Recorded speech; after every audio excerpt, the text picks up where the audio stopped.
Welcome to the Man United stream. Hope you're doing well. It's Sunday morning and the sun is shining and we're here to spread some positivity. Yes, because Man United fans have been down in the dumps for about weeks now. Weeks and weeks waiting for Man United to sign another second signing of this transfer window. And we've been waiting and watching all the other clubs around us sign top players from left, right and centre. And we have been waiting on one signing, and that is the Buemo signing, the Brian Buemo signing. Still not heard anything yet, but we are hearing that it's coming very, very close to getting done. I mean, how long does it take to sign one player? But we're being told this was all part of the plan. Nothing to worry about. Man United knew exactly what they were doing. I don't know whether you want to believe that or not, but that is what we're being told. We've got other news, breaking news on Andre Onana. What the hell's going on? Man United are going out to sign another goalkeeper. Why? We're going to be discussing that and lots more in today's show. So make sure you stick around. Make sure you hit the like button on this video. And if you're not already a subscriber to the Man United stream channel, what have you been waiting for? Hit that subscribe button so you can keep up to date with all the latest Manchester United news and more from one single daily dose. Okay, let's jump straight into today's show, and the big news in the last 24 hours is about Andre Onana and how Man United are going to go and sign a new goalkeeper. But they've been forced to sign a new goalkeeper, not because they're not happy with Onana and his performances. In fact, Onana in training has pulled his hamstring. What a shame, what a problem for United. But I think this is good. I think this is good because United are then going to be forced to go out there and sign another goalkeeper. We know that they haven't really got a backup goalkeeper. Bindia is not top notch, is he? And United, they've got some huge games at the start of the season and they can't afford to have a second-rate goalkeeper in there. They need a top goalkeeper who can actually do a job. Onana, maybe this is a sign. Maybe this is a sign to United and the board and Amrin that they need to get rid of him and need to bring in somebody else who can actually do a job for us in the entire season and do a good job.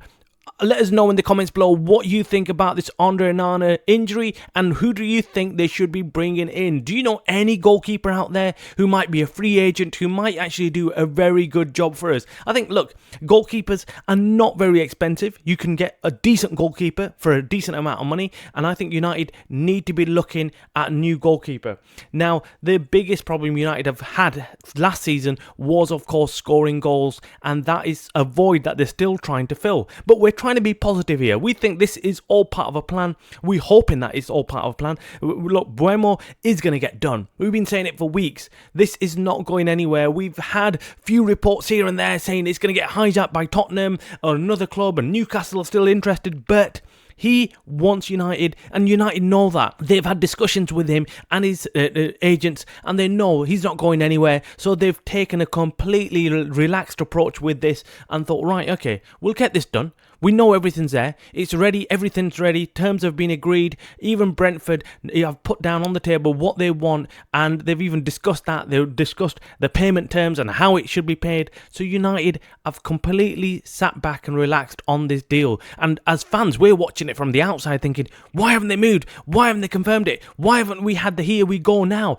Because United do not want to go straight in and do this deal until everything else is sorted. They want to get some more sales done. They want to get the Jadon Sancho over the line. They want to get Marcus Rashford over the line. They want to get Anthony over the line. These are three big signings that they need, sales that they need to get done before they can start moving on other targets. Then there's obviously Garnacho. There's been no news on Garnacho, which is astonishing. As Man United fans, I've been watching this thing thinking, what's going on? What's going on with Garnacho? Why haven't other big teams come in for Garnacho? He's probably our jewel in the crown right now, isn't he? He is the one with the most potential. Look, Rashford, you can say he's reached his peak or is at his peak. Anthony, again, someone who's up and down. And then we've got, of course, Sancho, who is way past that, I think. And then you've got Garnacho, who is probably the one that you look at and think he's got the most potential to go into another club and do some amazing things.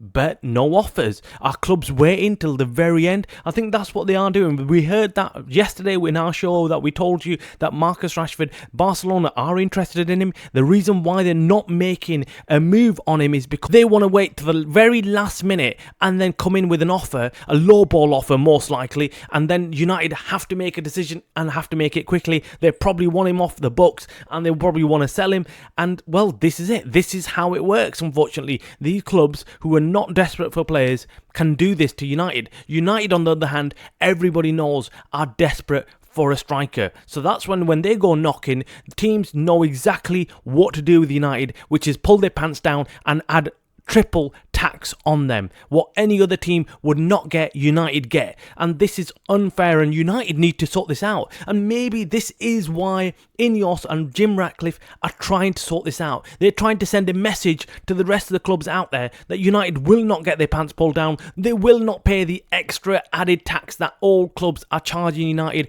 And hopefully, in a couple of years, this would work. Look, as fans, it's very difficult to sit here and watch all the other clubs doing transfer business and United not doing anything, especially when we know we need to improve our team. And it is hard, and that must be very hard on Ruben Amorim. But then again, we need to stop this, United tax. We need to stop this. Then again, the feeling of getting ripped off is not nice. Getting a player that we've paid so much more for when other clubs would have got him at half the price is not a nice feeling. And we've done that throughout our last 10 years with the Glazers in charge. We've overpaid on every single player. And it's just, I think obviously it links with United's performance on the pitch. If we're doing really well on the pitch, we don't really need to go out there and sign players, and we're not desperate to sign players, but then you can go out in the market and do your business and get the best price for every player that you're looking at. And the player, of course, wants to move to your club, and there's an added incentive there because the club that's selling him knows that, look, we can't hold on to this player. He wants to go like Brian Buemo. That's why the deal has been so chilled from the United side, because they know the player is set to come to United. They don't need to panic about it. Look, we need a striker, we need to do some business, we need to do it quickly, because this is going to get really, really heated as we get closer to the transfer window deadline. Of course, we will keep you up to date with all the latest on the transfers and more from United, so make sure you hit the like button on this video, make sure you subscribe. You're watching the Man United Stream channel, the channel by the fans, for the fans.